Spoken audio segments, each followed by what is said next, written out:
When you put effort into anything, you're indirectly telling the universe that you're not enough as you are. This is a very important lesson that took me a long time to realize.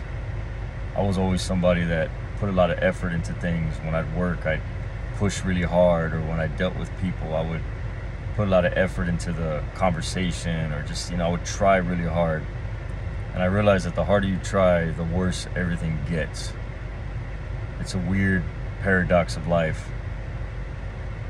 Like, even when it comes to, like, say, working out, because I do like to work out. Well, I don't really like it, I just do it because we need to work out.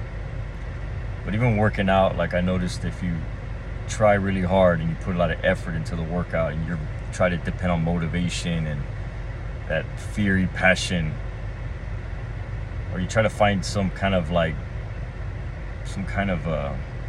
energy to, like, push you, like almost like a crutch to get you to work out, it eases off the pain a bit. Because it's like, instead of just going in it as you are, as you're feeling, because usually when people work out, they don't feel like doing it. They're like, but they don't embrace that. Instead, they go in and they try to manipulate their mind and feel like it, so it can offload some of that unease, or that pain, that feeling of, I don't want to do this shit. It's just like, what I found is that when I go in, like, it's just an example about working out, for example. I just found, like, when I go work out and I try to be motivated, just try to ease up some of that pain, like, I noticed the results for some reason are just not as good. It's weird, because it's like the universe or life, because one thing about life is everything's made of energy. Everything, even the stuff that seems like it doesn't even matter, like working out, your muscles, everything is made of energy, and it responds to how you're perceiving things and how you're presenting yourself to it while you're doing it. So if you go into your workout motivated, okay, before I say that, whenever you do something, if you put a lot of effort into it, you're indirectly telling the universe that you're not enough as you are without the effort. So that's why you have to put effort, because it's like telling the universe, I'm not enough without the effort, so I'm putting effort, now I'm enough. See, it's a weird little trick that the universe not plays on you, but that just does to you. And if it's much better to just do the thing as you are, as you're feeling right now, and just kind of go at that pace. And as you go at that pace, new feelings come up, and then you gain momentum, and then you gain momentum. You just keep on building off of that, but you have to start as you are.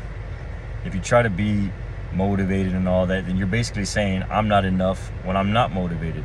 I'm not enough as I am.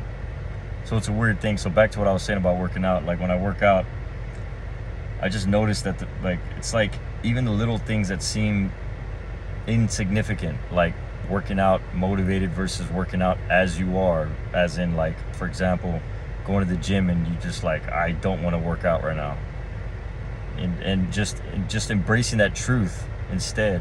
Like, going to the gym, like, say you go to the gym and you're like, oh man, I just don't want to do this right now. Like, it's best to just work out like that. Go in there and just embrace those feelings. Don't fight it, don't change it. Because if you try to change it, you're basically telling the universe or energy that you're not, that as you feel right now is wrong. It's like an Eckhart Tolle thing. I think he said a quote one time. He says, like, I forget the quote, but there's a quote he says about basically saying that whatever the present, it's whatever the present moment contains, accept it as if you've chosen it. Don't try to, like, change it. I don't get the words exactly right, but it's basically that, accept the present moment as it is. I mean, if you go into working out and you're authentically motivated, then fine, maybe that will help you. But I don't believe in, like, forcing or trying to put that motivation forward, just to ease off some of the pain of life. I believe in going in as you are. And I've noticed that I've experimented with this a lot, and I just noticed that going in as you are is much more powerful. And it has an effect on even your body. Like, when you work out, I just noticed like there's differences in results when I work out authentic, like in an authentic mindset, without without forcing motivation, just going in as I am, working out, going through the motions. And when my body's begging me to just stop because it just doesn't feel like it, you just keep going. You just remind yourself that you got to be patient through it. You know, I mean, you're still being authentic, still being like how you are thinking, but you just have to be patient through it. You know, just kind of wait till it's done. And it has a very different outcome when you approach life like that. Even when I do other things, like I get less bad luck when I'm at my job or doing whatever I'm doing. There's just less bad luck when you approach things like that. And then when you try, there was this guy that used to work at my job. He would always put a lot of effort, try really hard, and he was fast. But for some reason, he had a lot of bad luck with people. Like everyone hated him, and it's not even just for his performance, but he just like attracted a lot of bad things. I noticed that when you push really hard and you try really hard, you're out of alignment with your balance. It doesn't mean don't ever try really hard, but it only means try really hard when it's authentic to do so. Like it kind of comes naturally, but you get that naturalness by starting as you are, and then when the momentum builds, then eventually it'll come out on its own and you don't have to force it. That I find is much more powerful, because in that also gets you in a flow state. I want to talk about this deeper in another video. But one way because when I do every job I've ever done, any job, it doesn't matter what it is, when I approach it from an authentic mindset, moving at the pace of how I feel, that's how you get in a flow state. If you try to force or move faster than how you feel, that's how you break that momentum, you break that fluid state. But I'll talk about that in another video. For now, I just want to say that there's this guy who tried really hard, and he was like out of balance all the time. And he would like, you know, stutter, stammer. He was just like, he was pushing harder than how his baseline of authenticity. And it just seemed to backfire. You just like, things would go wrong for him. And I just know that it was just because he was out of alignment with himself, because he didn't slow down and just move at the pace I like to say move at the pace of your feelings, because I feel like that's accurate.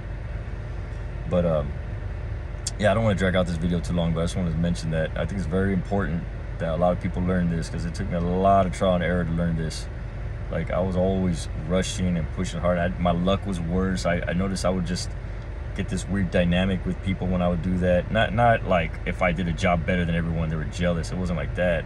It was just like I would just kind of create this weird energy dynamic, and everything was just out of whack. You know, you have to move at the flow of life. You have to accept that flow, and when it speeds up, then you speed up with it as it feels right to do so. But don't ever force it to be anything other than what it is at default in that moment.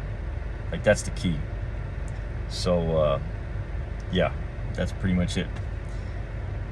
Thank you. If you like this video, like and subscribe.